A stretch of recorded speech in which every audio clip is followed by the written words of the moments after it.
Hey everybody, welcome back to Video Game Mess. So, taking a super fun and exciting video for you guys today because we are kicking off the emulation updates for 2026. That is because basically the change of the new year, RPCS3 got a absolutely meaty update with near to 100 days worth of changes that have been submitted and accepted into the overall repository and are now available for you to check out today. And I've definitely covered RPCS3 on the channel before, and if you need an RPCS3 tutorial or you need to know how to emulate PS3 games, definitely check out that Emulation Night School playlist. But honestly, it's been a long time coming since RPCS3 got one of these massive updates, and it is here today. Before we get too far involved though, do me a huge favor down below, hit like and subscribe and ring that notification bell, definitely helps us out. And if you feel so inclined and want to support the channel, I got a Patreon link down below as well. And the best thing about RPCS3 is whether you're on Windows, Linux, or Mac, you're going to have an update here because it works across all three platforms. Do be aware though that Mac is still marked as experimental, so your mileage may vary if you are a Macintosh user. And just so you know, I will have some new Linux tests with Casio S coming up in the new year as well, stuff that I've already made, just haven't actually had a chance to showcase yet. But honestly, PS3 emulation has come a long way in the last few years. I've definitely been running these update videos as they come, so expect a lot more of them in 2026. But in some instances, depending on the game you're playing and the hardware you use, not only is RPCS3 a one-to-one experience compared to real PS3 hardware, but in a lot of areas it can actually improve upon that overall hardware. And considering PlayStation 3 doesn't seem all that old at this point in time, honestly, it is wild just what you can get away with. Now if we take a look at the Twitter page for RPCS3, you're going to see it's at 0.0.39, which is wild that this thing hasn't even hit 0.1 status yet. It's been in development for a long time, but it still has a long way to go apparently. And honestly, this is one of the biggest updates I've ever seen to RPCS3, so you're going to be seeing a lot of improvements around the edges. And since this version came out, there's been 422 new commits, 477 source code files edited, almost 17,000 new lines of code added, as well as almost 7,000 deleted, and 92 days of development between the last version of RPCS3 and this one. So to say this thing is going to be a fundamentally meaty update would be an understatement. I mean, almost 17,000 lines of new code is going to make a big difference. And while I will get into some of the changes on the GitHub page, the one downside to RPCS3 is the change notes. If you don't understand what you're actually trying to read and how to read it, you might be a little bit confused. But the main takeaway here is you're going to be getting better PlayStation 3 emulation, and I would walk not run to download this new version to make sure you're on the most recent build. Because honestly, RPCS3 absolutely makes everything look stunning. Pun very much intended here, just having a little bit of fun of a capture I had. It's one of those things, in a lot of instances, RPCS3, if the game's 100% working, can feel every bit as good, if not better, than real PlayStation 3 hardware. And considering actually capturing real PlayStation 3 hardware requires either component video in, or some sort of ability to deal with the HDCP in a capture card, this is my preferred way to honestly play games, especially if I'm trying to record footage for YouTube. I just hate that Sony actually had to enable that on their HDMI ports back in the day. And even though PlayStation 3 is old now, it doesn't really feel that old, so the fact that emulation has gone this far in and of itself is absolutely impressive. Now you will see here they recommend you download the stable build, not the GitHub build, but in my experience both of them are pretty much relatively stable. And again, just remember that this is non-final emulation, so if games crash or display bugs, you can go into the actual online portal and see if there's any notes on settings to change, but some games still just aren't going to work well or aren't going to work at all. But you'll see here 0.0.39, that was released on January 1st, so you can grab that one as well.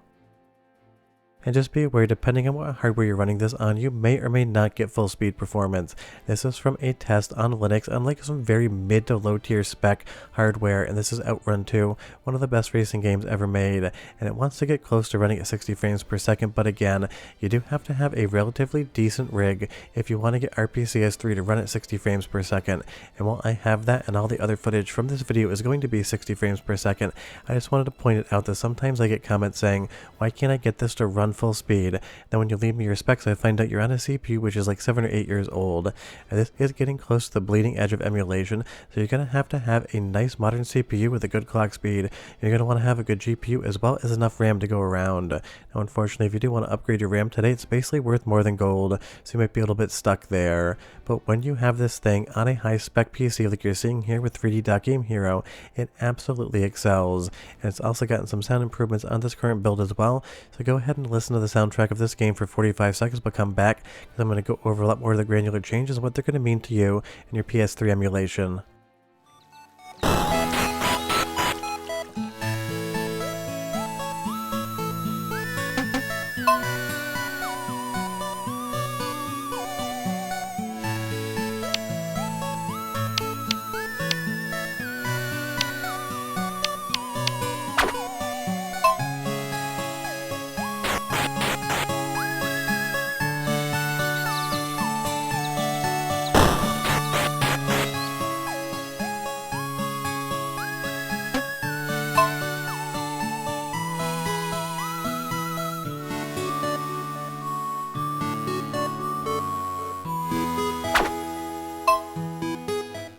Not only does 3D Dot Game Hero sound incredible, but 2 versions ago, that is a game that would freeze long before you ever got to the actual cutscene and section in the game.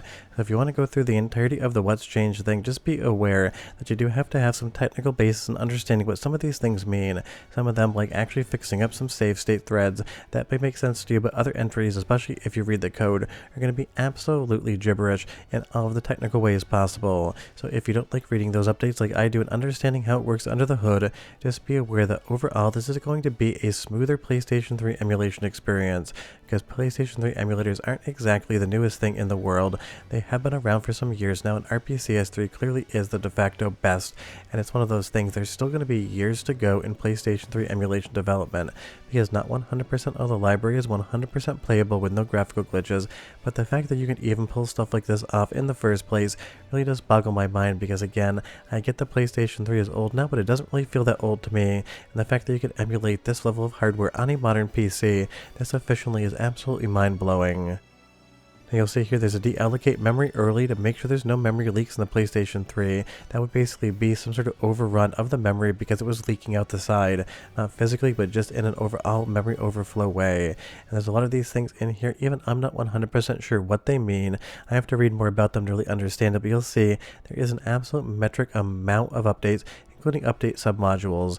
What does that mean? Unless you click that link there and read it, you'll have no idea.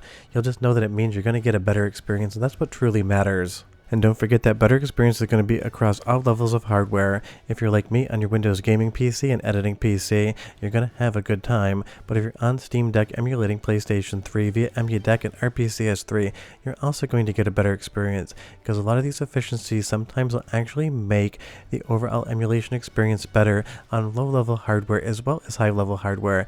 Sometimes it's just efficiency and code changes where I wouldn't notice any difference because I get 60 frames per second persistent, but maybe on inferior hardware you'll get to close to 60 where you used to be 30 or less. You'll see here on the RSX, rework the GPU de-swizzle kernel to prevent hangs. What that means is they're basically reworking some of the code on the GPU to prevent the emulator from actually crashing or hanging. What is the de-swizzle? I have absolutely no idea. Go ahead and leave your best guesses below, because I'm as in the dark as you are on that one. But again, all of this footage here you're going to see is captured with RPCS3, and it looks absolutely stunning.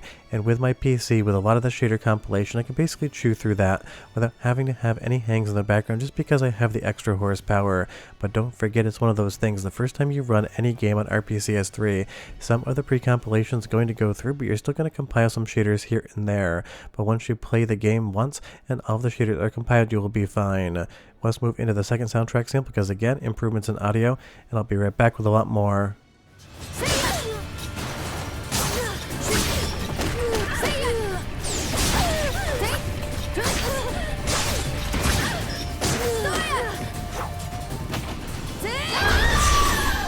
KO. Only one fate awaits the defeated. That's enough of that for one day. I mean, it sounds incredible, looks incredible, plays incredible, and that's all you really want out of something like this.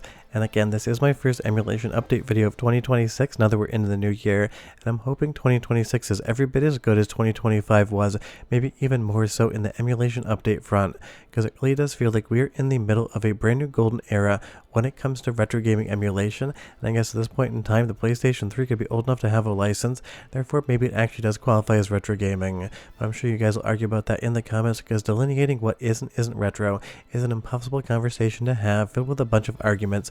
So go ahead and argue down in the comments below and feed that algorithm its anger blood. But all jokes aside, definitely update your installations of RPCS3, whether you're on Steam Deck, whether you're on Mac, but again, your mileage may vary, and especially if you're on Windows. If you have any questions or comments, leave them down below, and if you want an updated setup guide for 2026, also leave me a comment, because I might rework some of the Steam Deck tutorials. But short of that, we're done. PlayStation 3 emulation just got a lot better, and I'll see you next time. Bye-bye.